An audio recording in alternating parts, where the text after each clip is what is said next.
Hello, this is Crystal Racing. If you're watching this on playback, just obviously it takes like 2 or 3 minutes for some of my subscribers to log on and actually start talking to me, so I might not say much in the first 5 minutes.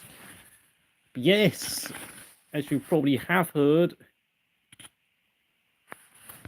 yes, and me saying that Esteban Ocon making a bad career move to Haas has already aged badly.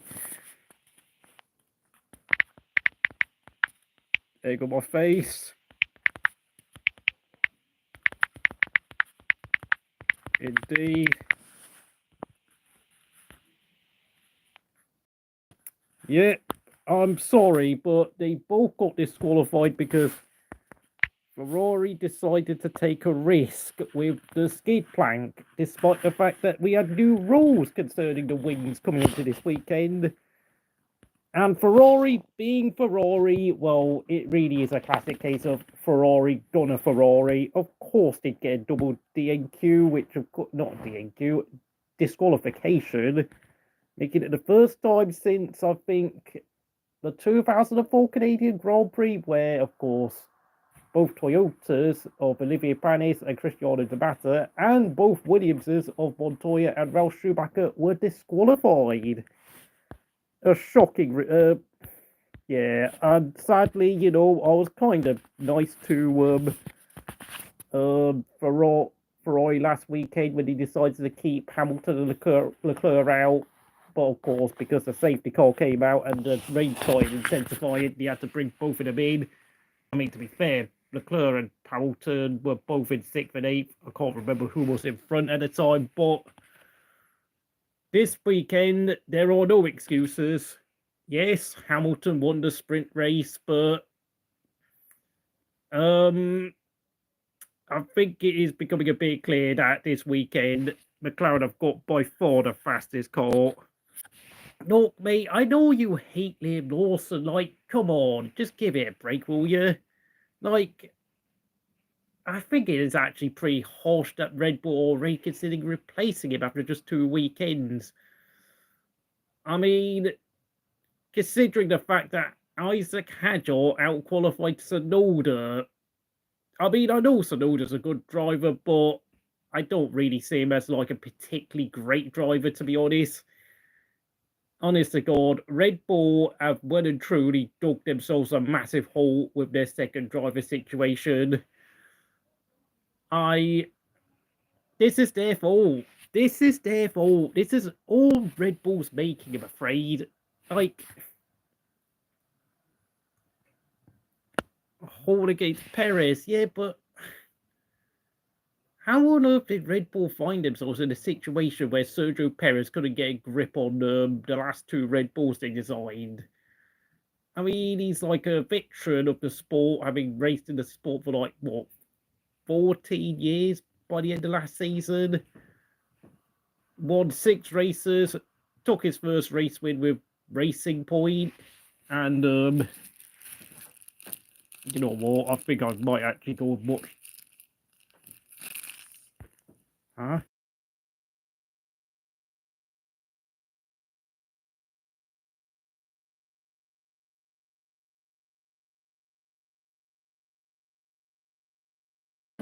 Yeah, well, what was I gonna say? Yeah, I'm gonna actually watch the highlights of the Chinese Grand Prix because obviously I've not had time to watch the Grand Prix fully because I was once again fast asleep during the race. Hello there, Tommy. I hope you're doing well this this afternoon. I beg your pardon. Oh, thank God. I mean, I don't even know why.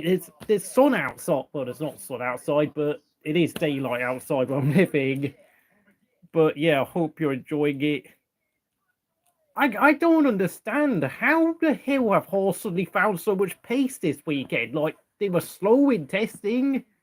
They looked pretty languid in Australia.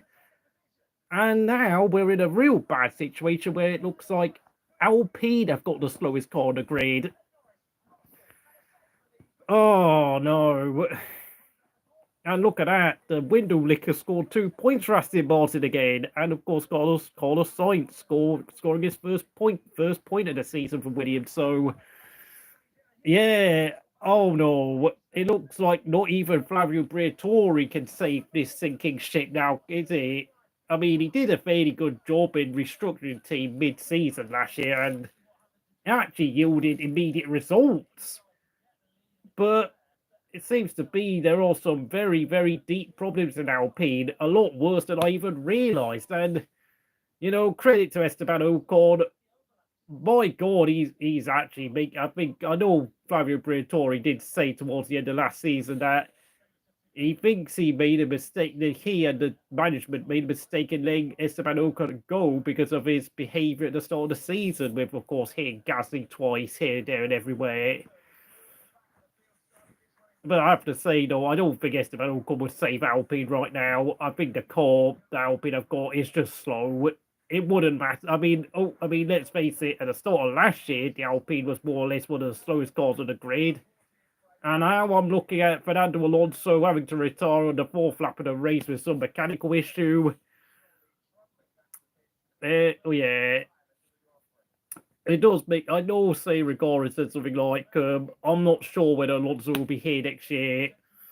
I think that's a bit premature, but it does seem a bit ominous in terms of what direction Alonso's career is heading, to be honest. Even with Adrian Newey coming on board and being in full control of next year's car, this is going to be another miserable year for Alonso, to be honest. Thank you for 3 likes here at Crystal Racing. I am watching the highlights, and Esteban Ocon was so good today. Great overtaking move on Kimi Antonelli, getting a wheel on the grass when Kimi was getting a bit aggressive with him, going down towards the hairpin at the back section of the track.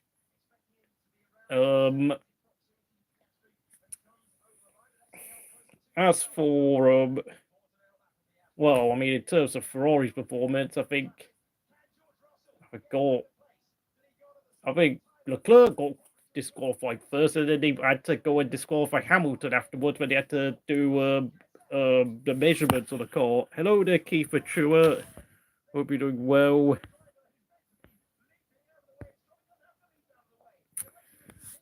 I mean, this is probably why Alpine are dumping their Renault engine program, because the truth be told, their car needs a lot of work done on it now. And there has to be said, though, I don't think they're probably spending that much money on this year's Renault engine, since, I mean, if you're not going to be using it next year, then what's the point of spending money on it?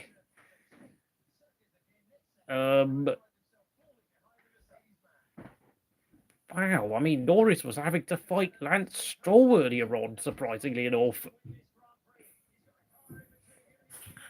Oh my God, sorry, Keith, I just missed out. I was looking at the screen.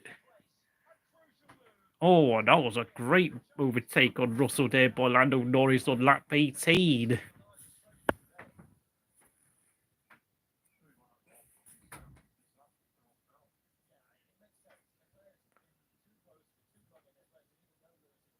And, oh yeah, Hamilton, I think, had to let Leclerc pass halfway through the race, but what happened to that front wing of Charles Leclerc? I mean, it looked like the left-hand side of the front wing was dropping off.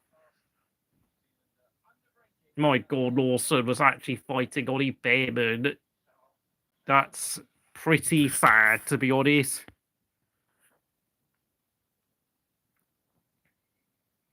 Yes, I did hear the rumours that obviously Yuki Tsunoda could be replacing Liam Lawson as early as the Japanese Grand Prix in less than 2 weeks' time, which is...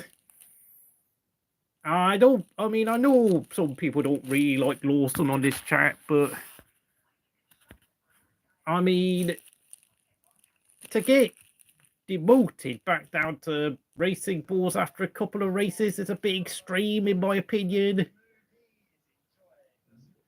Oh my goodness me, I just seen a Behrman overtake Jack Doohan.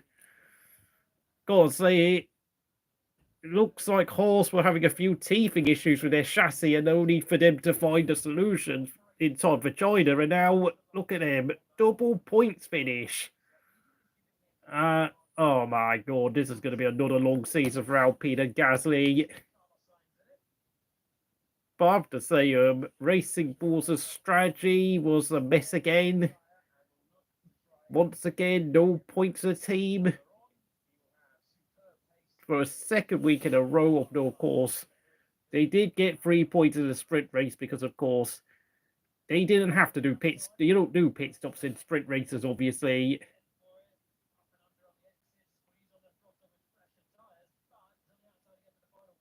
Oh my word, and Behrman even got Gasly later on lap 40. I mean, what was it? Doohan finished like 20 seconds behind Gasly in the race, by the way. So, squeaky bum time already for Doohan, who, of course, finished last when, of course, he collided with Bortoletto in the sprint race with Colin Pinto. And yes, Fernando Alonso is sitting 20th in the driver's standings. Of course, he's in. I know, obviously, I've been well aware of the Colin Pinto replacing Doohan rumours for like basically 3 or 4 months. In fact, we were already hearing those rumours back in December. Yuki Tsunoda also broke his front wing late on in the race. That really was the race from hell for Racing Bulls again. Gotta say, Russell did a good job of holding off Verstappen towards the end of the break. Oh, right, that's a very nice move there of Verstappen coming out to the first 3 corners with that weird looping hairpin complex that you have at the start of the lap at Shanghai. Leclerc did get a bit aggressive and try to retake the position, but it wouldn't mean anything because, of course, even though Hamilton would finish 10 seconds behind his teammate at a checkered flag, oh no, Leclerc lost a lot of time. It was only actually a couple of seconds at the checkered flag, but Hamilton got the fastest lap. Only, of course, that got rescinded because you know what was Lando Norris would finish almost 10 seconds behind his race-winning teammate. Consistency is not Lando Norris's strong point, I have to say. That's why I said Max Verstappen has a chance of winning the title, although, of course, that all depends on, what's it, Max Verstappen, Red Bull actually sorting their car out. I am very interested to know, why has Will F1 disappeared from my chat this year? I haven't seen much of him recently. It's like, I hope he's okay, but it's like, I think I did see him on Chazza HD's chat, but I don't know. I mean, it seems like he's scared that I might take the mickey out of Fernando Alonso, even though it's not really Alonso's fault. Aston Martin have got quite quite a strange car this year. And that for some reason, Lance Stroll looks pretty good this year. I'm going to look at the start again. Lando Norris. Lando Norris actually had a decent start, jumping up to 2nd place. I do wonder why on earth did Lando Norris drop down the order.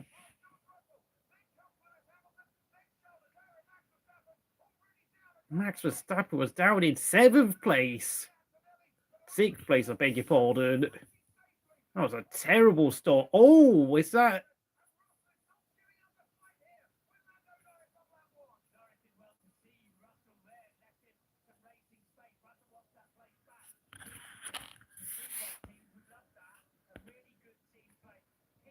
Oh, you're talking about Papa Stroll wanting, potentially undermining Alonso for the sake of his son. Yeah. I've got to say, that horse has got some serious pace, and I have to say, I think Haas might be finishing 5th place this season.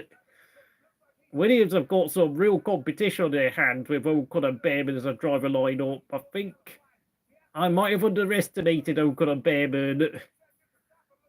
Oh dear, this is going to be such a miserable year for me to watch, to be honest. I mean, I might not even get to see my second favourite driver, Albon, finish in 5th place in the Constructors with Williams at this rate.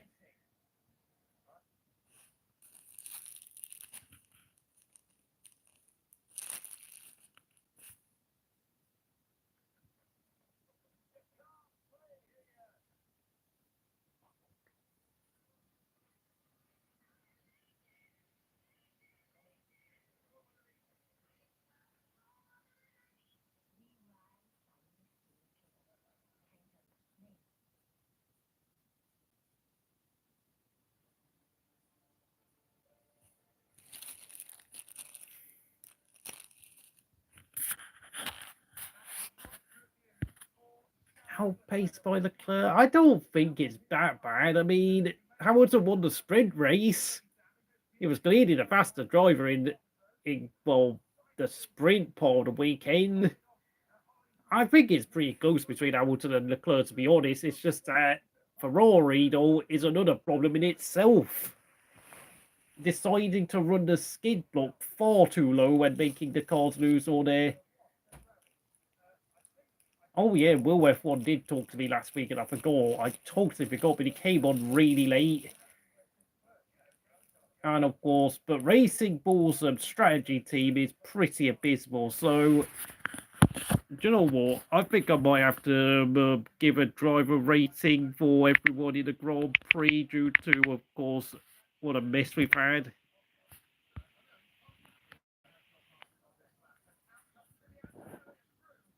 Kimi Antonelli did okay, I suppose, but it's not, I mean, he's only 18 years old, and I think he'll find his feet since, of course, he's got a fairly experienced teammate beside him. And, of course, I think George Russell will be quite concerned. And this is the driver's standings, folks. 8 points separate Norris and Verstappen at the top. George Russell is just a point behind Max in third place, and Piastri just sits 10 points behind his teammate after a fantastic weekend, second in the sprint, race winner the full feature race.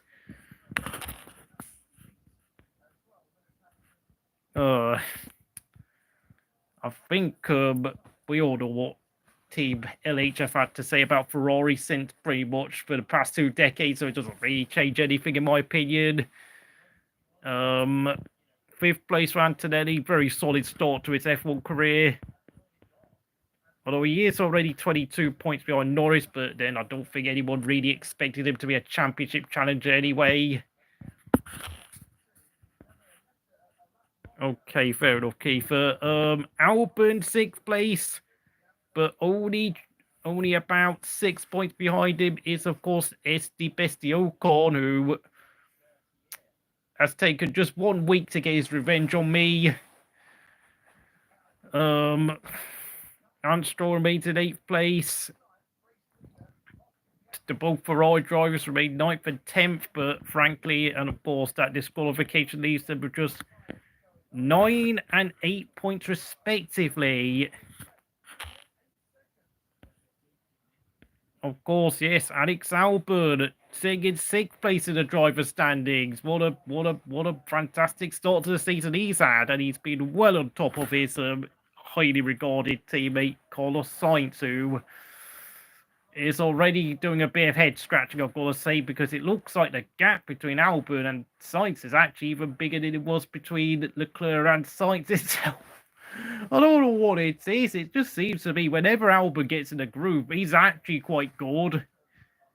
It just seems to be obviously as long as he's not at Red Bull, he's actually a very good driver. Shockingly enough, Hulkenberg is only about a couple of points ahead of rookie Ollie Behrman. Yuki Tsunoda sits in 13th, thanks to those 3 points from the sprint, and of course Carlos Sainz is in 14th. Oh dear, yeah. Fernando Alonso is indeed down in 20th. Yeah, of course, obviously, it's only 2 races in at Carlos Sainz's new team, so we should give him a bit of leeway for now. But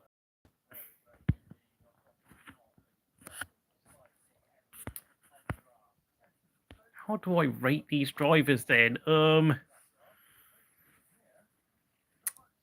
Oscar Piastri will get a star from me. Fantastic weekend. Probably the best weekend I've ever seen from Oscar Piastri. Beating his teammate by 10 seconds. And I've got to say, even if McLaren dominate this year, we're going to have a pretty good championship fight on our hands between Norris and Piastri. Because, I mean, you know, I did say that it's not just going to be Verstappen Norris will be having to fight against. He'll have to deal with his own teammate and possibly the likes of Russell, Hamilton and Leclerc. And maybe even Kimi Antonelli in the second half of the year when he gets up to speed. Lando Norris, I'll give him a B grade for this weekend. very poor performance in the sprint race. Beaten by Russell in qualifying, and spent a lot of this race having to deal with back blockers and other cars around him. When he pitted, I mean, he came out down in like 6th place, so I know he had to pit earlier, but still, just really a mistake, blemished weekend for Lando Norris, who is now in his 7th year of Formula One. So I've got to say, Piastri is looking very good.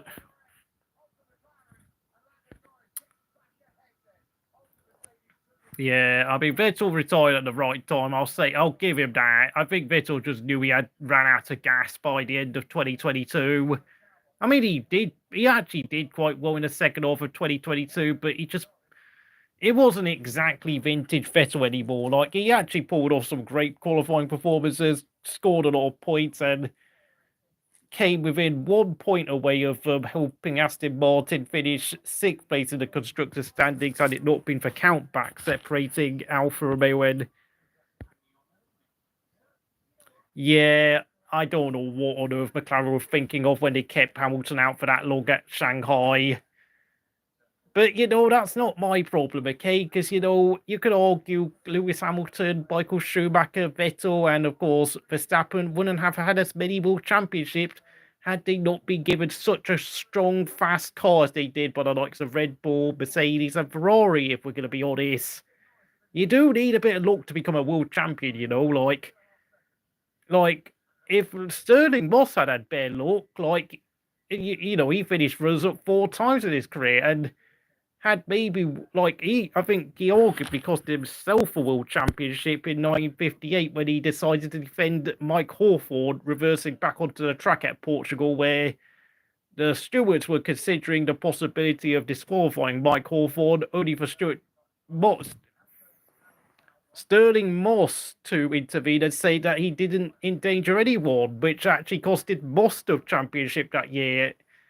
And 2 years prior, Peter Collins actually decided to hand his Ferrari over to Juan Manuel Fangio when he had the chance to become a world champion himself.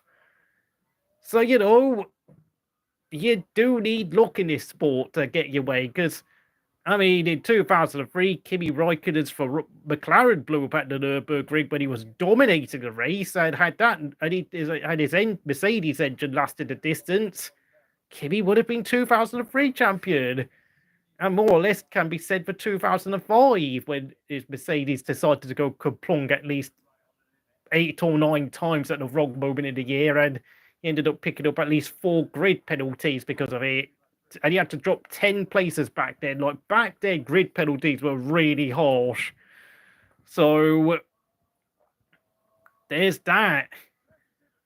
Enough of what might be waffling. Piastri, A star. Norris, B grade.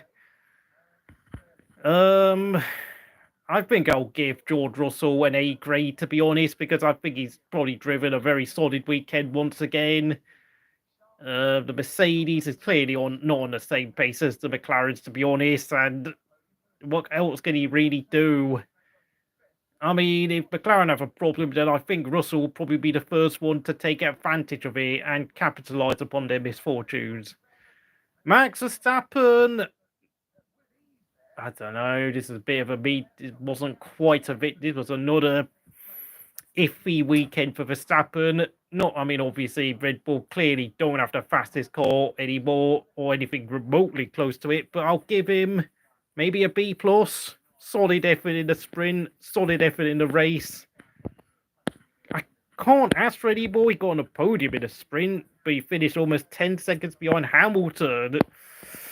That's a lack of pace on that Red Bull, to be honest. Esteban Ocon, I'm going to have to give him an A star. I'm going to have to give Ocon an A star on time.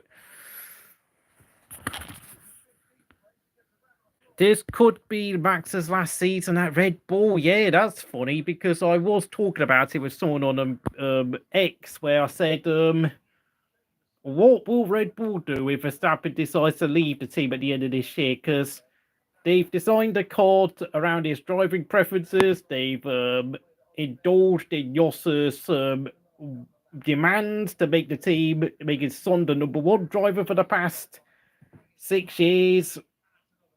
I mean, what are they going to do? Like, are they going to bring back Pierre Gasly, who I think, considering how bad Alpine are, I think Gasly would be chomping at the bit to return to Red Bull, because he's never made any secret of the fact that he would love to go back there.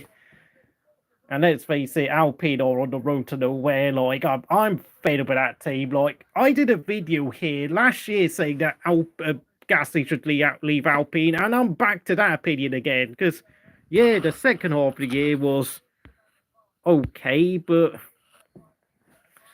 yeah, to be honest, I'm going to downgrade Max Verstappen to a B. It's okay, but I think having that sort of difficult RB21 he's having to drive is finally beginning to catch up with him now, and even he's struggling to outdrive the car like he used to. I think he's beginning to get a bit fed up and frustrated with driving a car that obviously is going to have less and less Adrian Newey influence from now on, and I'm not sure how Christian Horner and Herbert Marko are going to weather this storm, I'm afraid. And, well, I mean, let's be honest. Herbert Marko is like the F1 equivalent of the old man shouting at a cloud meme at this point. So, I mean, I don't even think... I mean, I know some have said that Herbert Marko will just follow Max Verstappen around because he's his biggest fanboy or something weird. I don't know, like... You never know, but you gotta ask yourself, who the hell really wants to drive for Red Bull? Like, having seen what's happened to Albon, Gasly, Perez, and now Lawson. Like, you can take the rip out of Lawson all you want, but... And yeah, Lawson's had a poor start to the season, but... The car is not very drivable right now. And he's not the first one to struggle, I mean... But... I mean, you know, at least 3 drivers have suffered before him. And, you know, if Tsunoda goes to Red Bull and he struggles, then...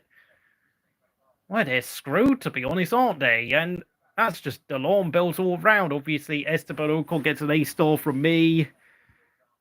Nothing else to say, you know, as much as I dislike the bloke, he did a great job this weekend, so I've got to give him credit where credit's due, to be honest. And he finished 50 seconds behind Piastri at the checkered flag. So, yeah, he did an excellent job. And he beat Kimi Antonelli. Kimi Antonelli, I don't know, maybe a B+. Another great weekend once again by the young Italian. Of course, anyone who has to name Kimi in their name is always going to be something of a driving talent. Finished 7th in the sprint. So, you know, B+ is a fair score. Solid, steady, completing laps under his belt. He's doing exactly what the team wants him to do and banking points. Meaning that Mercedes remained 2nd place in the constructor standings. So, you know, very, very solid job by the 18-year-old. Named after the 2007 world champion. 7th place, Alex Albon.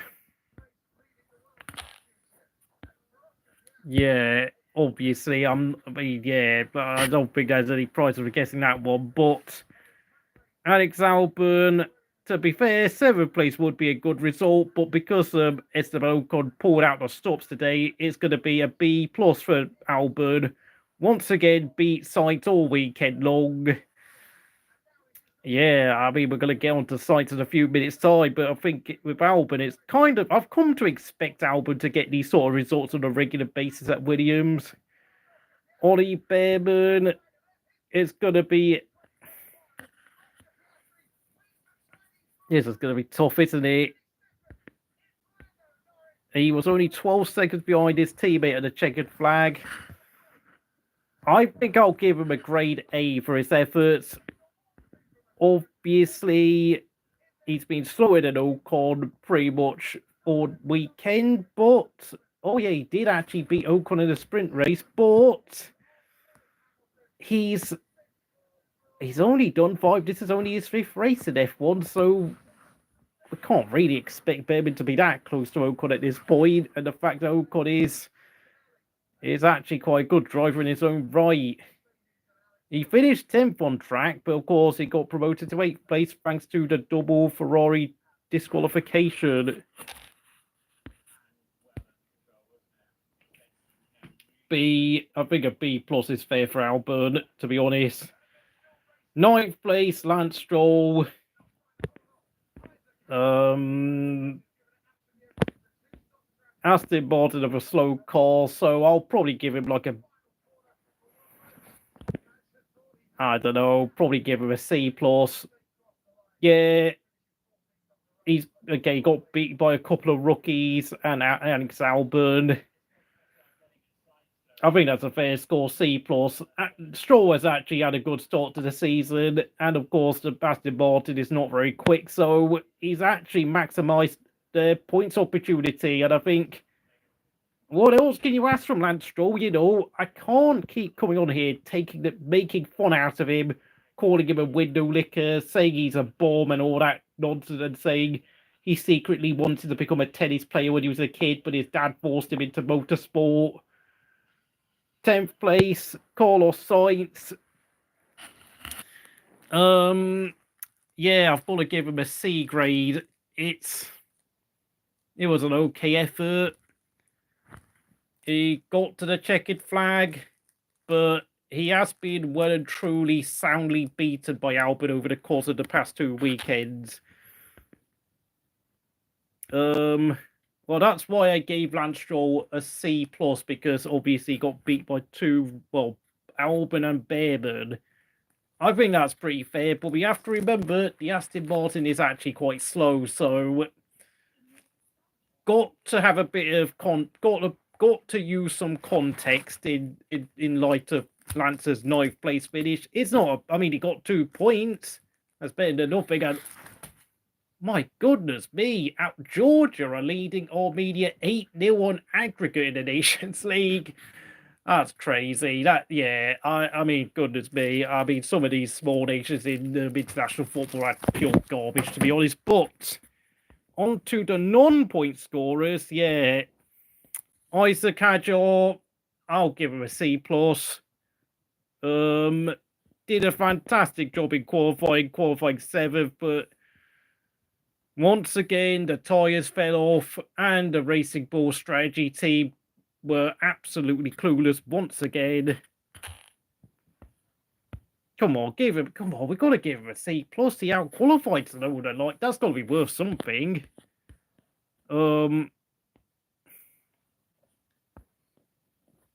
Dude, it's only his second appearance in F1. Got to cut him a bit of slack.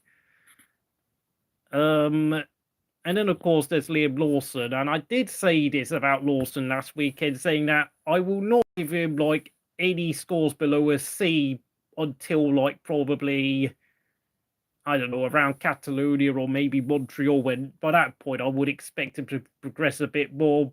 It's going to be a C grade for Lawson, because I have no idea, whether it's him or whether it's the car that's the problem. We've had this problem with Albon, we've had this problem with Gasly and Perez. I don't want to be jumping the god with Liam Lawson, because for all we know, Yuki Tsunoda could jump into that car and he could struggle as well. If you want to give him that sort of grade, that's your opinion, but I don't want to be out here jumping at rookies next so early on. Jack Doohan.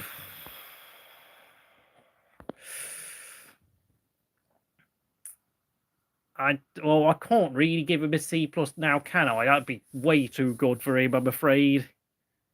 Just be glad you didn't give him an F. Well, fair enough, yeah. Well, those sort of F grades are reserved for the likes of Lance Stroll when they screw up. I have no patience with Lance Stroll, to be honest. Jack Doohan, this is a tough one, because he got involved in that dumb incident with Bottas in a sprint race where he ended up finishing last and got given an additional time penalty.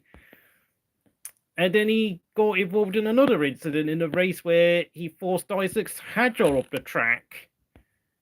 And I think I will have to give Jack Doohan a C-. I actually agree. I think Jack Doohan has been a bit...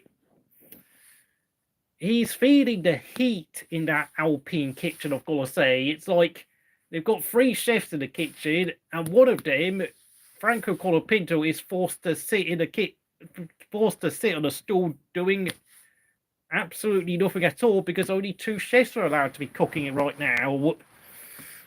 That was not good by Doohan, and I think Flavio Briatore will be giving him another stern talking to because 20 seconds behind Gasly at the checkered flag. Incidents with Bortoletto and Hadjar. And of course, he's nowhere near Gasly's qualifying speed, so it's not like Gasly's that great at qualifying any. About 1/10 slower than Gasly in qualifying. Okay, that's too bad, but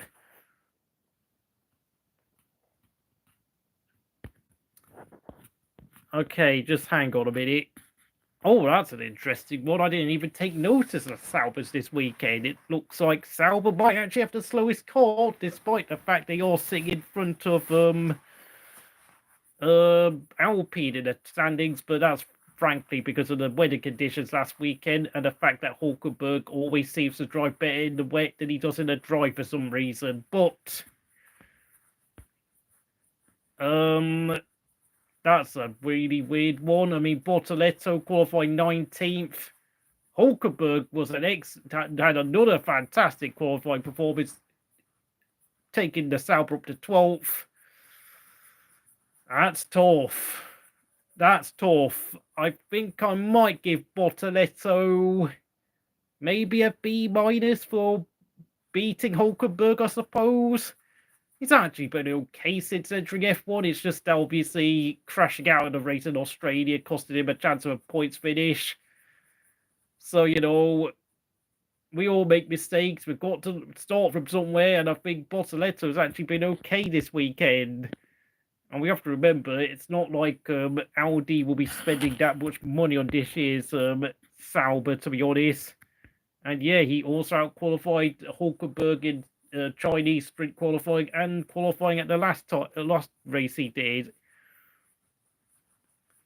As for Hulkenberg, I think it's probably just going to be a C grade. It's just, I don't know, what can he do really? Sauber or what they are. Sauber is Sauber. It's not like you can produce miracles in that car, I'm afraid. Funnily enough, we're not even at half time in this Georgia Armenia game, and yet Armenia are well and truly out of the game.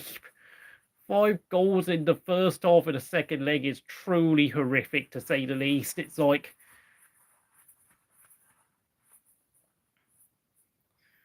Yuki Tsunoda finished last. Hello there, Seirigara. Won't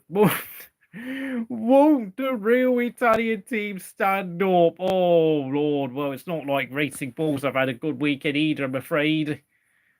I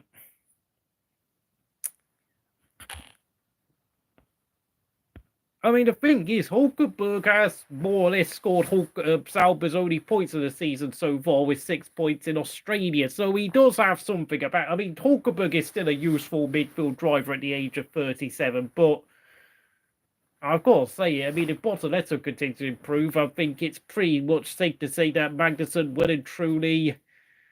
I think it's pretty safe to say if Bortoletto continues his improvement, that Magnussen deserved to be sacked when he got sacked last year, I'm afraid. I like Magnussen, but really, he did... I mean, for the past 2 seasons, he's looked very, very tired and rusty for some reason.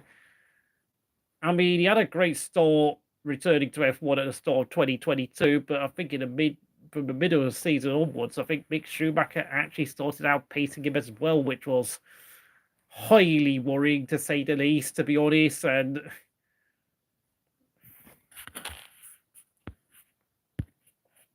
Racing Bull don't want to be Italian. Yeah, but don't they still have a factory still based in Faenza? Like, I know that Red Bull want to move them to Britain, but like, the Italian people, the Italian engineers at Racing Bulls are still doing a good job. Like, why do you want to leave Faenza? Like, is it worth spending the money to build a new factory for the Racing Bull Junior team? I can't say it is. That's just stupid. That's just dumb, in my opinion.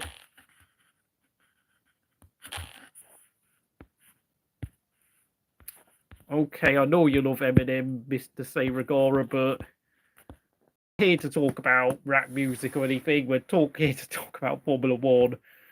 Oh yeah, how can I forget? Yuki Tsunoda. Ugh. This went wrong, didn't it? Scored 3 points in a sprint race.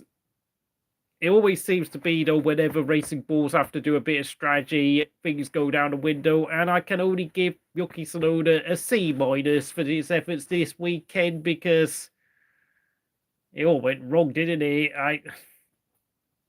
Having said that, though, if Red Bull promote Yuki Tsunoda to the senior squad, I don't think Yuki is going to do that much better than Lawson, and I have to say, you know, if Max, I think they're going to be praying and hoping Max Verstappen stays on the 2026, because I don't know. I mean, if Max Verstappen leaves, then who's he going to join? Is he going to join Mercedes, Ferrari?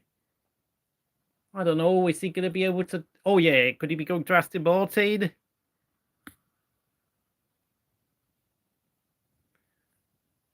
I mean, Aston Martin is a team that I think we could well see Max move to be honest, which would be interesting to see. I think that would be highly dependent upon what happens to Lance Stroll, and of course whether Alonso decides to quit F1 for good. And yeah, obviously I heard the rumors that Lawson could be dropped by Red Bull for Suzuka, which is that's all Red Bull's fault, to be honest. They've created this stupid situation where they can't get a decent number 2 driver. Gasly, Albon, Perez also struggled. Like, if those three, along with Lawson, are struggling, then how do they think Yuki's going to do any better, to be honest?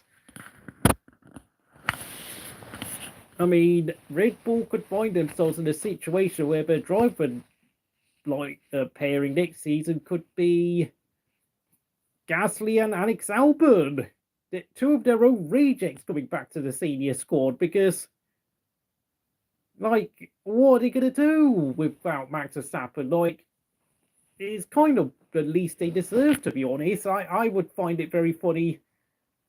And of course, as you know, I'm actually a fan of both Gasly and Albon, so my God, all media are actually getting roasted out here. And that's the half-time whistle, and that's on media 8-0 down after 135 minutes of football. That's truly hilarious, to be honest. But credit to Georgia, they're actually a good team. Fernando Alonso can still drag a bad card to the top 3. He's 40. He's going to be 44 years old in June or July. I don't know how long Red Bull could. There's no way Red Bull can sit there and take a gamble on an old driver like Alonso at this point. It's like, it just doesn't make any sense. Like, I know some will say, well, Albon and Gasly are going to be 30 years old next year, but really, like, I mean, you can't. I mean, we've already seen junior drivers struggle in a team when they're like 22, 23 years old, unless, of course, they're called Max Verstappen. We've seen an older driver like Perez struggle. It's like Red Bull needs stability. That's what they need. They just need a stable driver lineup that stays at the team for at least 3 years or something like that. I mean, I know it could be tempting to get George Russell on board, but I mean, he's not someone they invested money in the academy program, so that's just stupid in itself. None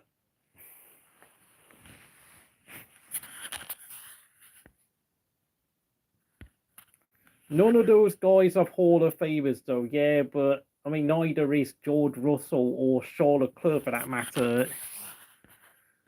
Yeah, but Fernando Alonso is going to turn 45 years old next year. It's like, how long is he going to carry on driving this well? It's really hard to say, and you have to realize Fernando Alonso is an outlier, but there comes to a point when even an exceptional talent like Alonso is gonna start losing his pace eventually. Like, even he can't hang on forever. Like, I mean, at some point it's gonna become obvious that he is human, like Kimi Raikkonen and Michael Schumacher before him. So something's got to give, and it's not a good long-term strategy to sign a driver like Alonso, I'm afraid.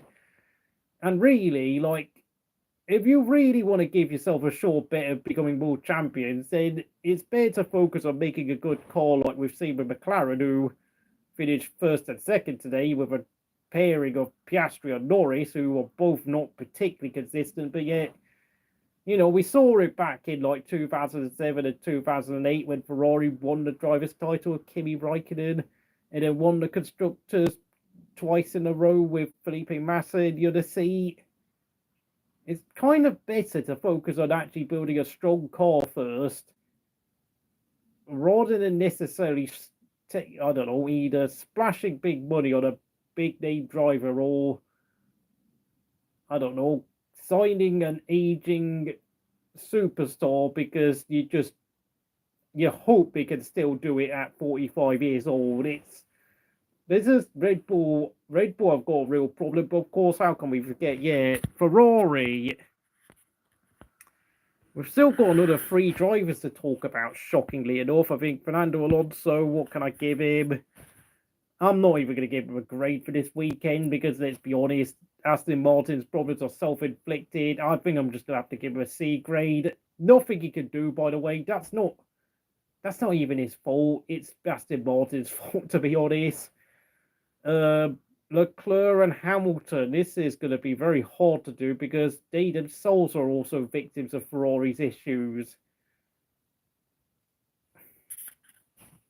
Charles Leclerc is probably going to get, I don't know,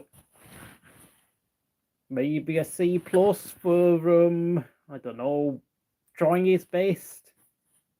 Hamilton will get a B minus because he did win the sprint race. Again, although he was outpaced by Leclerc in the race itself and, of course, in qualifying. So, then, of course, we get on to Pierre Gasly, who I think finished 11th at the finish line. Of course, Leclerc and Gasly were disqualified because they were underweight.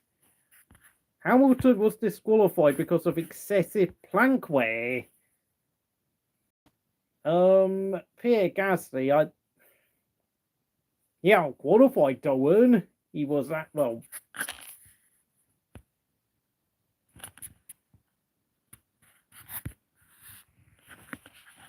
I'm gonna give Gasly a C plus because, I mean, at the finish line, he was ahead of Carlos Sainz, Hadjar, Lawson, Doohan, and the 2 Saubers and Tsunoda. So he actually did a good job, but Alpine have a rubbish car, if we're going to be brutally honest. Although I will say Gasly did cost himself the chance of points last week in Australia when he went off the road in 8th place and allowed both Ferraris and Piastri to overtake him. So, had he held on, he might have at least held off Hamilton and Piastri at the finish line and got himself at least 2 points at more or less what could have happened had he kept his car on the road. Or you might have dropped down to 10th since, of course, I mean, the Alpine, like I said, have got a pretty difficult car to drive this season. Once again, okay, it's not quite as bad as the last Alpine from the start of last year, but it's still not very impressive.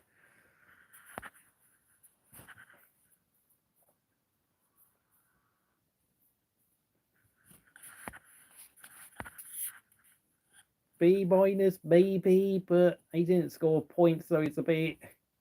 I will say this though, Sauber still got the worst car on the grid, and Alpine have dropped back down to being like in 9th place as drivers in the constructors table. Got a look now. Where's the teams? Yeah. Oh wow! Look at that. Sauber, despite having the slowest car, in 8th place. Alpine dropped to last place once again. And on top of that, they got disqualification and retirement next to their name. I have no faith in Red Bull turning things around with their development. Absolutely. Let's look at the constructors, though. McLaren are already 21 points ahead of Mercedes. That is ominous. And of course, only 3 teams have had a driver stand on the podium so far this season. Of course, it's still early days, but Ferrari have definitely got their work cut out. Red Bull still struggling with their second driver, are definitely not really contenders for the oh, right, you're saying Red Bull know how to turn things around, are you? Is that what you said? Yeah, but we have to realise they still are struggling with their second driver after 6 years now, so...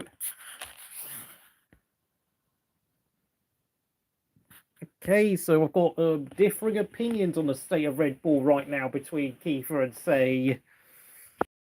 I think Red Bull could once again, honestly, if they cannot find a second driver to produce results in the second car, then I think it's safe to say that Ferrari could beat them for 3rd place in the constructors this year if things get really pear-shaped, and if Ferrari can actually sort their circus out for once and for all and stop messing around the car like they always do. I mean, they can sign as many top drivers as they want, as many Hall of Famers as they want, as many new team principals and new engineers they want, but they are still the same clown show as before. It's like, no matter what Ferrari do, not much changes, to be honest.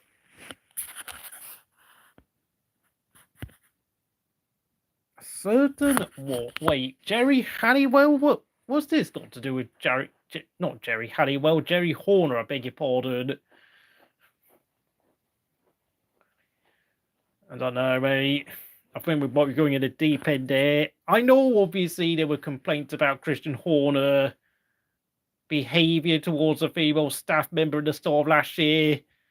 Funnily enough, those rumours disappeared very quickly, I've got to say. And I did say that I thought it was a storm in a teacup where someone on X decided to unfollow me on X. And I'm like, yeah, dude, I can guarantee you in about a month's time, everyone's going to forget about it. And... you know, there's barely anyone talking about it since, to be honest, apart from obviously Team LH44. Oh, yeah, we all know Christian Horner has a big mouth anyway. That's nothing new. I mean, Racing Bulls and Alpine, honestly, should be singing in front of Aston Martin and Sauber, but look at where they are. They're down in 9th and 10th. I mean...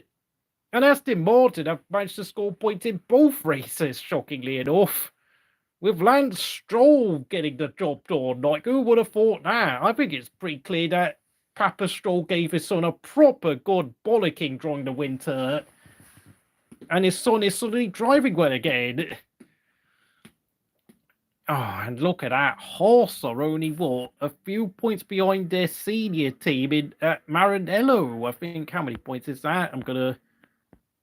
Ferrari have 17 points, and Haas have got 14 points, I beg your pardon. And yes, Williams are about 3 points ahead of both teams. Unbelievable, lovely, jubbly stuff. It looks like if Ferrari are not careful, they could be having another 2014 / another 2020 style season again if they're not careful. I mean, I know people are going to say, well, Hamilton won the sprint race, yeah, but that's literally, how long does that last for? Like 100 kilometers, which is like the equivalent of about 63 miles in British money. That's not really a proper car race, in my opinion, and I think it's a bit farcical that we have sprint races in the sport. I mean, we've already got 24 race weekends on the calendar. I mean, Alpine, Lotus, Renault were using Mercedes engines back in 2015 when they had Roman Grosjean and Pastor Maldonado as the pairing, and of course Grosjean got a podium at Spa on the same weekend. The team had a bailiff order sanctioned against them, and of course Sebastian Vettel Pirelli tires blew up on the run down to coming out of Eau Rouge and Radion, and gifted Lotus their first podium in 2 years since, of course, Kimi Räikkönen last drove for them. And then, of course, shortly after that, Renault announced their deal to take over the team once and for all, and Pastor Maldonado was forced to retire from Formula One, which is a shame because, I mean, to be fair, he's probably one of the most entertaining drivers I've ever seen in the sport. But thankfully, though, for Renault's sake, they were pretty pleased to get rid of him because they reduced their repair bill, but they did replace it with Kevin Magnussen and, of course, Jolyon Palmer. I think they were actually going to pair up, what's their names, Palmer with Maldonado originally, but then Maldonado, because of problems in Venezuela, lost his sponsorship money, and then they decided to go for Magnussen instead, realizing that he wanted a talented young driver in the second seat. Of course, Magnussen ended up becoming the #1 driver then.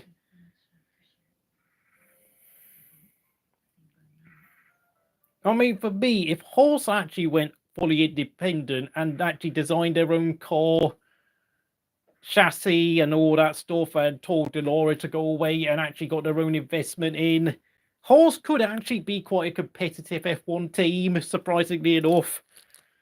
I hope, though, Lewis Hamilton enjoys whatever money he's getting at Ferrari, which must be like £40 million a year, because honestly, in terms of actually getting full race distance wins, I don't think he might well not win a proper race at Ferrari.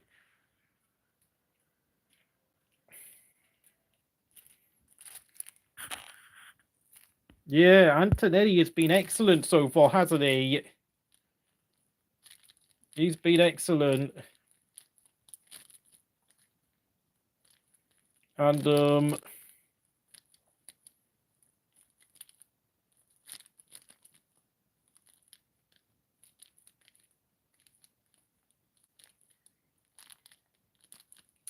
I'm going to watch the reasons why Gasly and the Ferraris were disqualified today.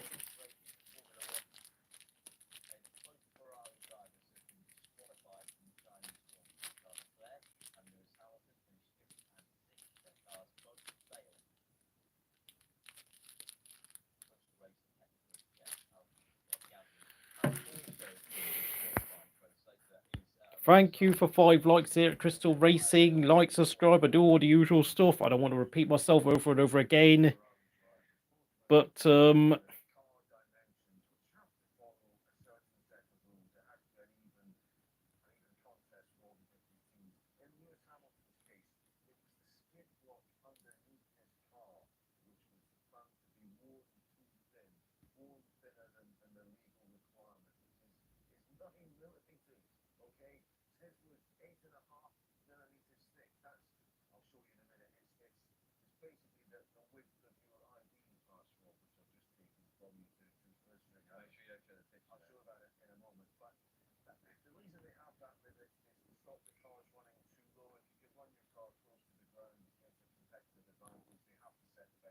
and I think we can comfortably say goodbye to Lewis Hamilton's chance of an 8th World Championship, to be honest, because, yeah, I'm just being realistic, aren't I? But it's not even hate at this point.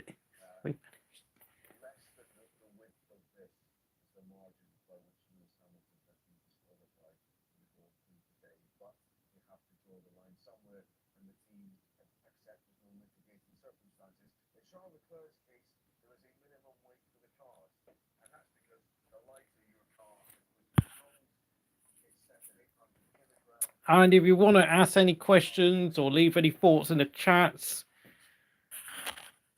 well, Carlos Sainz is only 30 years old, mind you, but he has. I mean, he has been a bit. I mean, we're only 2 races into the new season, but I honestly, when it comes down to it, I kind of think Carlos Sainz is just simply not that quick a driver at all. He's never been that particularly quick in qualifying, and I mean, I know in certain circumstances, like his ability to look after tyres is not particularly great, and he's just not as good a driver as someone like Jenson Button, to be honest. So it is what it is. But you know, he has 4 Grand Prix career wins. But I wouldn't be surprised if in about 3 or 4 years' time, Carlos Sainz does disappear from F1 because, I mean, he's been in F1 for 10 years now, so it's not like he's particularly, well, he's definitely not young at all.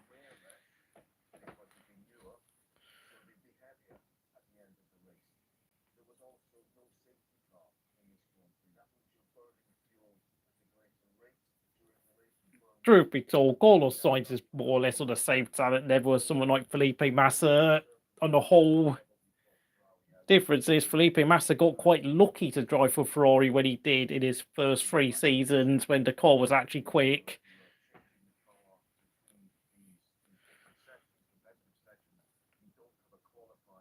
Of course, the Alpine and Racing Bulls have got their head work cut out. Absolutely. I mean, I predicted he would finish 6th and 7th, and they're really falling short of my expectations already.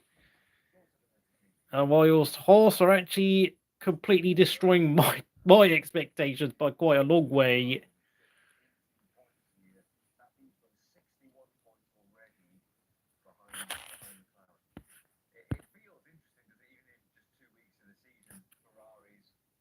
No, I wouldn't say Carlos Sainz is lucky because he did put the work and effort in to be as good as he is, but maybe he's, you know, because of his dad being a double world rally champion, maybe he should have picked a career of being a rally driver instead of Formula One because I don't think he's as smooth as some of the drivers are.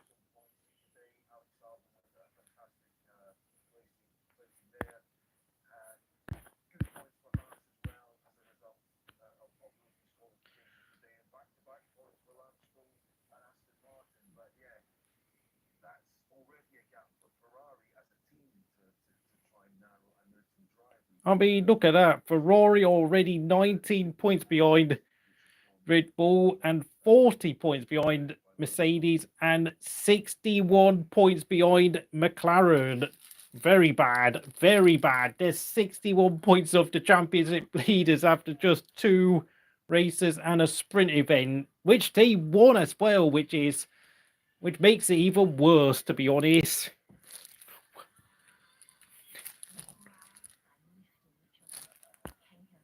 And and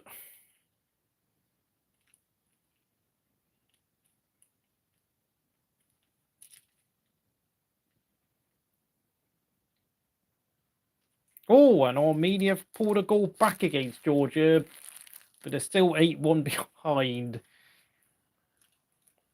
I might do a live stream later on tonight for the Nations League matches and the playoff games, and that's a wonderful overhead kick there by the Armenian player. Took them about 138 minutes to get back into the game. And I think Seven Yan will enjoy that goal. But as a contest, it pretty much ended after the first leg anyway, so it's not like I have anything else to say, but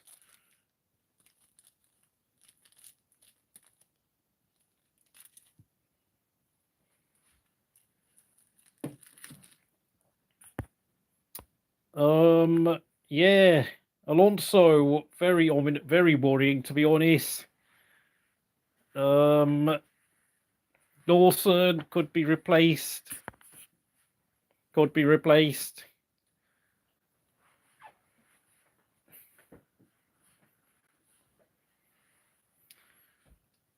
I'm pretty much just wondering whether anyone wants to come and talk to me, but I have to say I've not had quite as many views today as I've had in previous streams.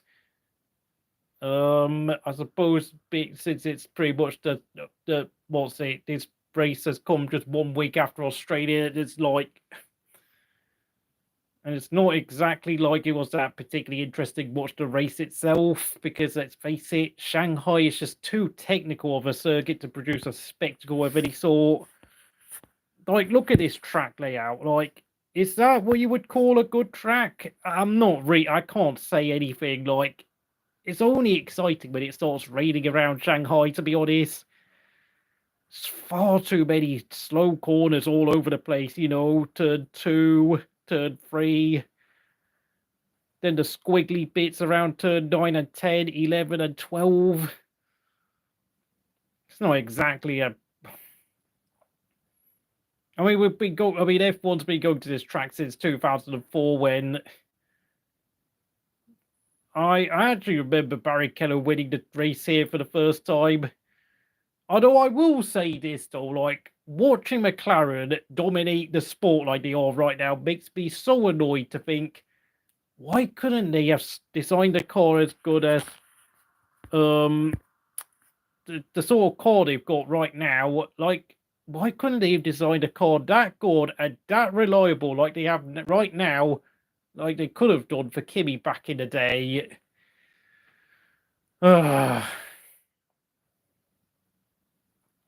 I mean, for all we know, Kimi could have been a 4 or 5-time world champion, but yeah.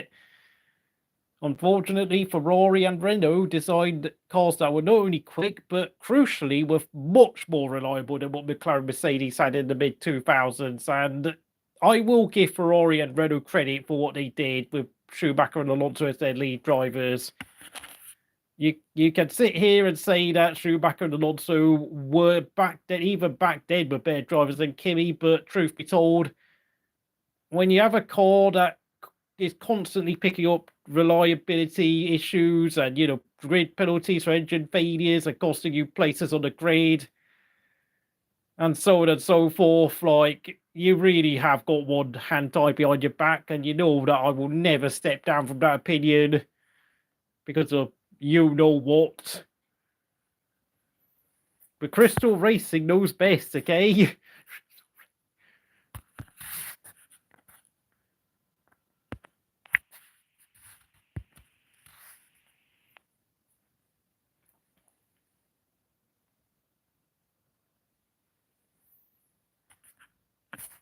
Go see some of my recent tweets.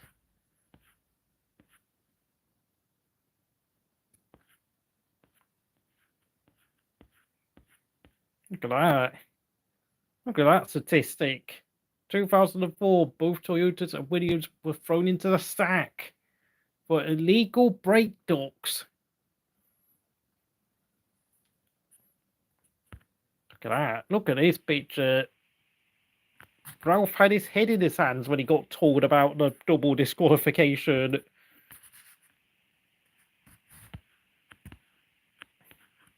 Rest in peace, Eddie Jordan.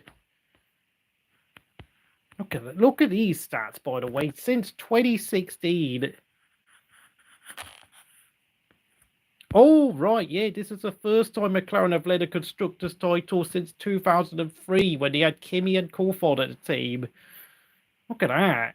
63 wins for Max, 62 for Hamilton since the Spanish 2016 Grand Prix.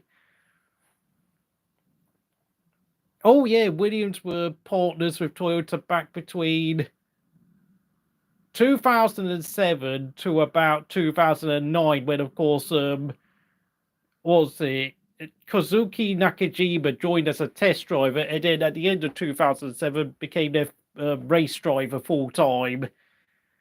Of course, he actually had a few good races in 2008, but obviously in 2009, Nico Rosberg upped his game and completely pulverized Nakajima. So that was the last we saw of Kazuki in F1, and in many ways, he was basically a reflection of his dad's career, to be honest. Oh, the first time they won the first 2 races of the season. Yeah, that's interesting, wasn't it? Problem was the 2003 car was their B-spec car, because of course, they were supposed to use the McLaren MP418, but as we all know, that car was never released as a full race car. It crashes and reliability issues, as I will tell you. McLaren NP418 unraced F1 car built with the intention to compete in the 2003 F1 season, eh? Designed by Newey, Coughlin, Oatley. Radical new design that incorporated ideas that were still in their infancy. Well, I mean, if you're saying that the MP419 was in fact a development of the MP418, then you are sort of half correct, but the actual MP418, which was supposed to have raced in 2003 itself, was never a thing because, as you will see, obviously the design ideas like the blown diffuser, which went on to benefits of metal. Yeah. Several problems included cooling around the engine and gearbox, meant the car never raced. And of course, yeah, I think there were stories about Alex First, the test driver, who had a couple of crashes with it. So San Marino, Ron Dennis said, yeah, the car will race no sooner than Canada, no later than Silverstone. Well, that was a big lie. Thank you, Say Regora. Thank you for giving me credit as always. You're always so. I mean, you always comment on my content anyway, but.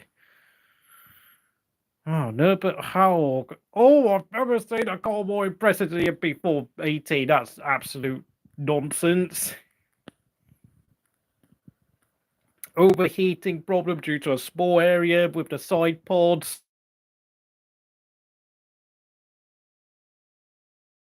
Didn't find a solution for the deep compression of heated air or heated gas or air, I beg your pardon. Oh yeah, I know, but that was in 2004 though, that's why. And it was still a very bad car though, I'm afraid. The car came back from every test on fire, requiring the constant presence of fire extinguishers in the pit box. And this is the story I'm talking about. Alex Wirtz suffered a huge crash at Jerez due to floor delamination, which was never determined. Kimi Räikkönen also tested at Barcelona, bruising his knee. Kimi vowed he would never test the car again. And then Wirtz went and tested it again in Austria, but then it turned out that the gearbox had reached a temperature of 120 degrees Celsius.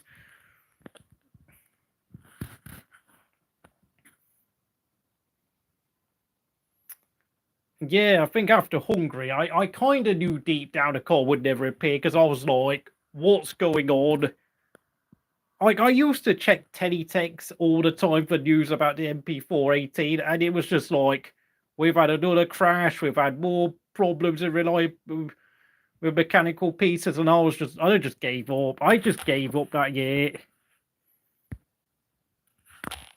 I don't think, what do you mean top 100? Are you talking about, like, top 100 drivers of the 21st century? Because I don't think getting into the top 100 best drivers of the 21st century is that much of an achievement, because, of course, I think there's only been just about 112 drivers have competed in this century alone, because is it 130? It's not that many. Honestly, it's not that much of an achievement. Like, compared to, like, what was it?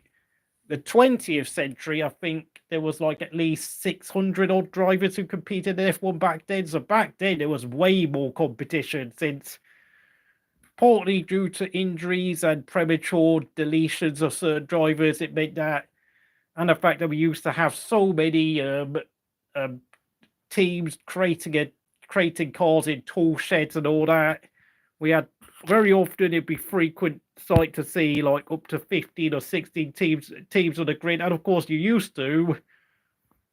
I think back up until like 1981 or something, that teams were allowed to run a third car in certain races, and then of course be able to like sell chassis to like kit car teams. Like I think Matra sold their car to Tyrrell back in 1961. I think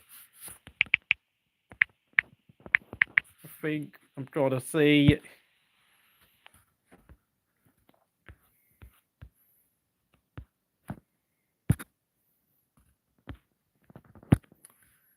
Yeah, I think this team won the 1961 Constructors title, but of course the car was actually ran by Ken Tyrrell, interestingly enough, in, I think, the only season where a team won the championship using a customer car.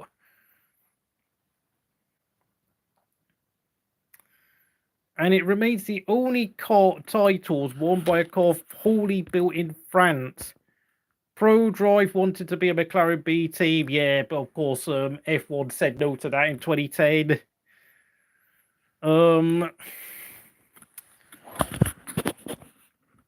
I know, what was it, in 1970 they were forced to scrap their customer deal, Tyrrell and Matra, because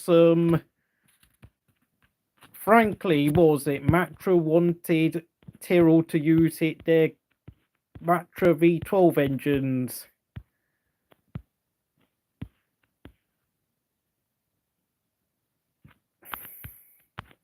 Because obviously Matra were determined to show how good French engineering was. But obviously Tyrrell and Jackie Stewart were having absolutely none of it.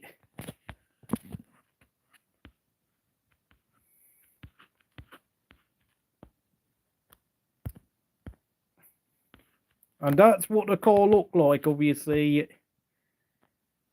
It was a French design car, but it was a British engine inserted inside the chassis at the back. Of course, this was more or less the first time they even used wings on a car, so produced 420 brake horsepower, which back then was pretty decent, but of course by today's standards that's pretty weak to say the least.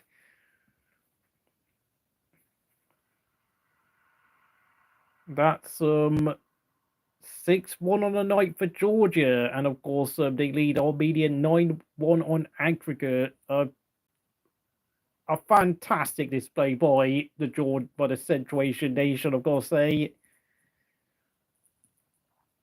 Though I have to say, I think that's proof of how awful Armenia truly are.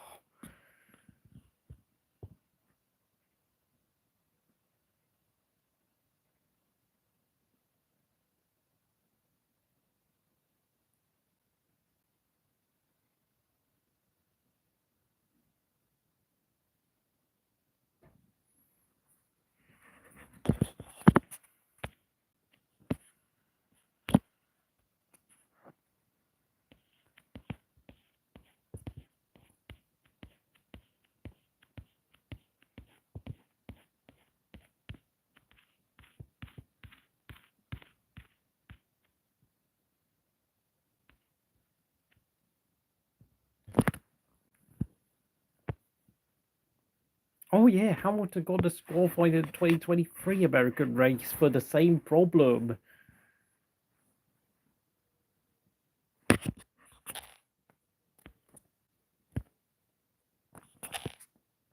Oh yeah, Lotus became the first team to use to paint their cars according to the colours of their sponsor, Gold Leaf, as they were called. Of course, back then everyone used to use the colours of their nation, like green for Britain, blue for France, red for Italy, I don't know, and silver and black for Germany. Yes, this is, I mean, originally, look at that. Jim Clark using green and yellow colours on his Lotus in the 1968 South Africa Grand Prix, which he won. I think Jim Clark remains the last driver on record, I think the only driver in the sport's history to win what would be his final Grand Prix due to his tragic passing in the German F2 trophy race a couple of months later. And then, of course, once he passed away, then they started painting their cars red and gold yellow. That's a funny coincidence, isn't it? Leclerc also got disqualified, which is weird because actually we were part of different teams back then. And this, of course, is where we started seeing different colours on the cars. Although we were still racing at the Nürburgring around this time. And look at that. Look how close the spectators are at the track. It's almost like a WRC rally event where you're allowed to stand really close to the track. Oh yeah, 1964 was it? Ferrari decided to paint their cars red. No, 1964 Ferrari decided to paint their cars white and blue in colours of the North American car. The way, what's it? I think whenever Americans ever went to some car event, they actually used to paint their cars white and blue. Although, of course, back then there were not that many American teams in F1, interestingly enough.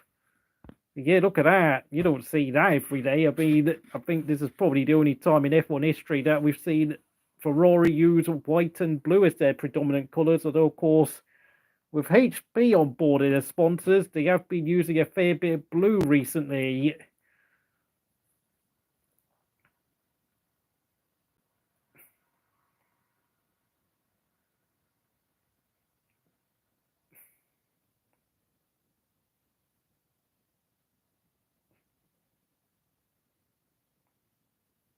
And, yeah.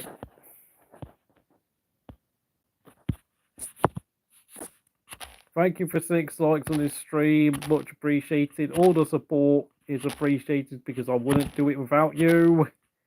Honestly, if no one watched it, I wouldn't even bother doing these streams.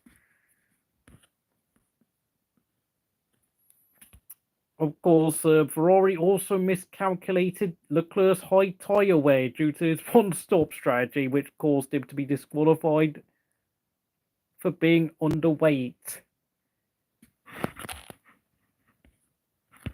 Yes, that is 100% correct. Obviously, they'd fallen out with the Italian Motorsport Association.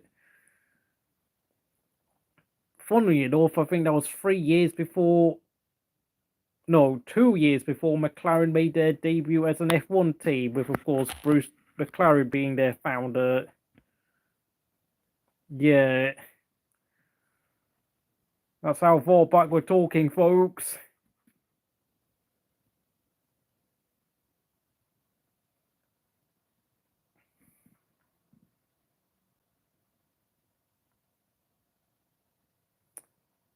In regards to England's match tomorrow, I think I'm going to give that a miss because honestly, I don't feel like I have anything interesting to say about.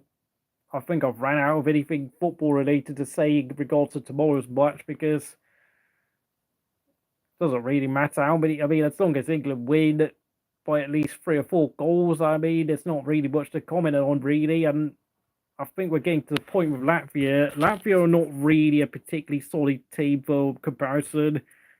George Russell did get disqualified for being underweight last year. You are correct. And of course, he actually got disqualified because I actually think he burned off too much fuel in his car. And of course, he also did try and go on one stop less than everyone else. And of course, it was a great performance by Russell, but yeah, rules are rules, I'm afraid. Wait, didn't Russell win a race? I can't even remember. How many races has he won?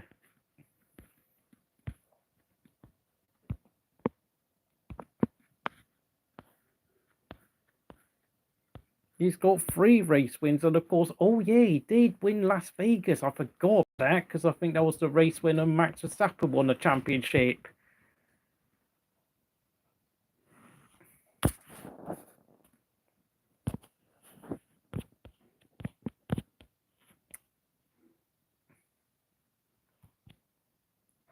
Where did he finish though? Oh, he only finished 5th though. Oh yeah. 7 seconds behind ahead of Hamilton. Oh yeah, Lando Norris had a problem in the race, and the 2 McLarens were actually really slow that weekend. Yeah, 3 career wins, you are correct, yeah. He also won at Austria when, of course, Max and Norris collided, and of course he won in Brazil back in 2022 when the championship was done for Max. Although I didn't do a race report for that race because honestly, I didn't really have anything interesting to say after in the second half of 2022. It just felt like I had honestly nothing of note to think of for race reviews. Yep, yes, thank you for updating the chat.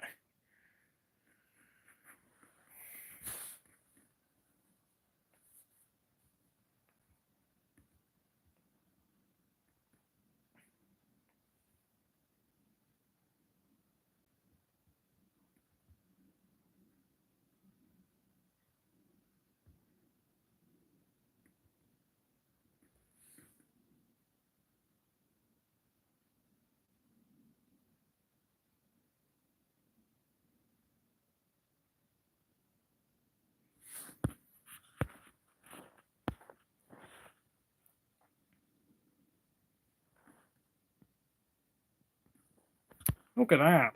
Lawson finished like half a minute behind Tsunoda in the race, although of course Perez also finished behind Tsunoda. So, like I said, the number 2 seat at Red Bull is a curse. And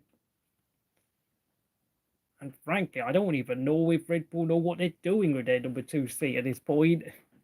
Hence why I keep saying it's kind of more Red Bull's problem than whoever the hell they're actually employing that seat's problem.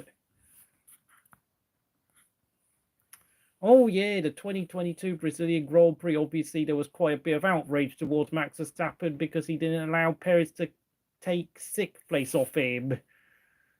Although obviously the thing is, Perez did finish behind Leclerc in the next race at Abu Dhabi, so he ended up losing the result by 3 points at the end of the season, so in a sense it didn't really matter anyway. But as we all know, I think Max Verstappen refused to give that 6th place up because he wanted revenge for what happened at Monaco, where he thought that Perez had deliberately spun on his final qualifying lap to deny Max pole position, and of course Perez went on to win the race in Monaco the next day, and of course Max for some reason was still angry about it. Which personally I think is a bit, well, which is why I keep saying that, Red Bull have basically conceded control of the team to the Verstappen family. Before we know, if Max leaves at the end of the year, then I think Christian Horner and Helmut Marko are going to have some proper egg on their face if that happens. And before we know, Helmut Marko is probably going to become an Aston Martin employee if Max leaves. And it'll be Christian Horner who's going to be in deep trouble. And of course, he also did lose Adrian Newey as well. So it looks like Christian Horner could be on the verge of losing all his best employees off to the boys in green, who of course sadly lost their founder Eddie Jordan a few days earlier this week, having passed away at the age of 76 years old. Given both Schumacher brothers, Michael and Ralph, their F1 debuts in the sport. Yeah, and of course, Jordan won 4 Grand Prix as a race team with, of course, David Hill, Heinz Renson, and Giancarlo Fisichella at the wheel. Okay, mate. Well, I mean, you can say the same about Jos the Boss, who seems to be willing to dish his anger out on everyone they see.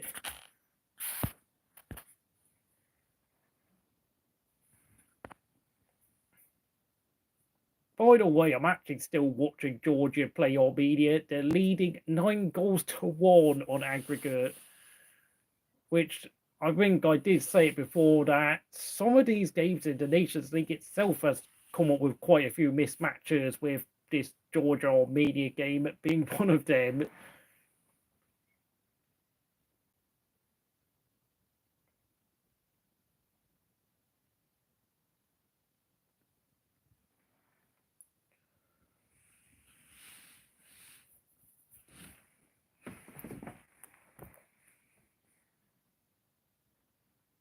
Soviet bloc versus Soviet bloc, yeah. Well, the thing is, though, Georgia are miles ahead of Armenia. That's the thing, though. So, it's not like you can sit there and say that being a member of the Soviet bloc impeded your football progress. I mean, it's one's clearly miles ahead of the other one.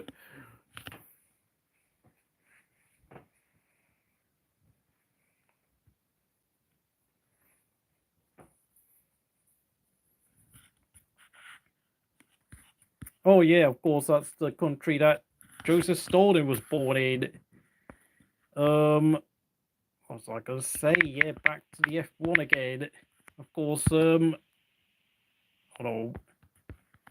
We'll just look at the result standings for all the races we've had anyway. The Junior Series, Dorian Pin. Don't know. Did she finish second in this series last year? I think so. Can't remember who won a championship last season in the women's F2 series. We're going to go to Formula 2. Joshua Dirksen, current championship leader. Of course, their next race will be in Bahrain in about a month's time. Oh, and they only did one race because it got rained out, the feature race. That's a strange situation. And of course, Formula 3. Rafael Camara is the championship leader with both. Formula 2 did successfully complete 2 races with Alex Wurtz's son Charlie down in 10th place. Oh, there's actually a couple of East Europeans in this series. Roman Bilisky and Nikola Soloff. I almost thought it was Tesla for a moment when I read that name.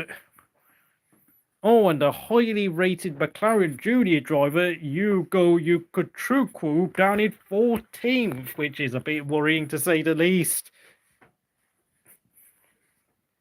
And a Singaporean and a Chinese driver in the series as well, Christian Ho and Gerard Z.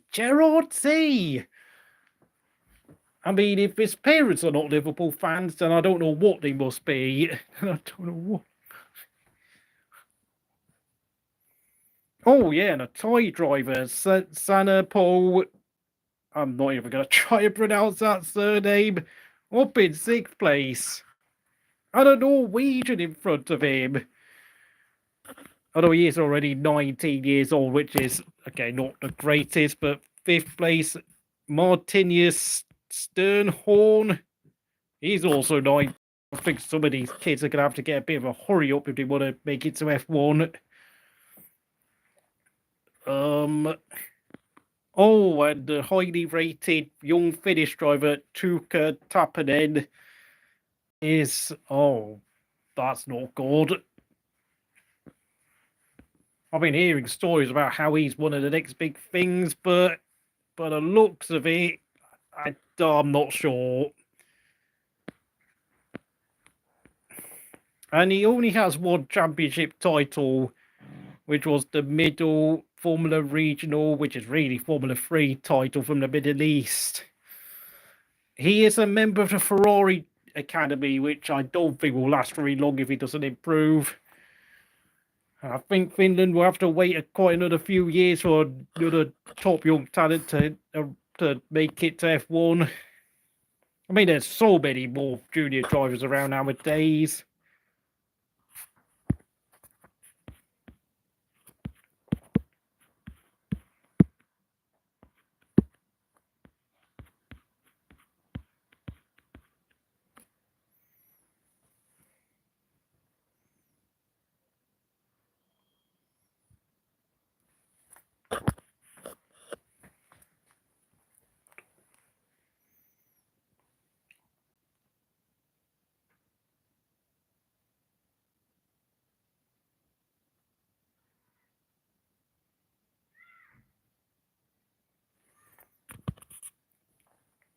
Do you know what? I think I'm going to end this stream pretty much about 60 seconds time now. So thank you for watching here at Crystal Racing.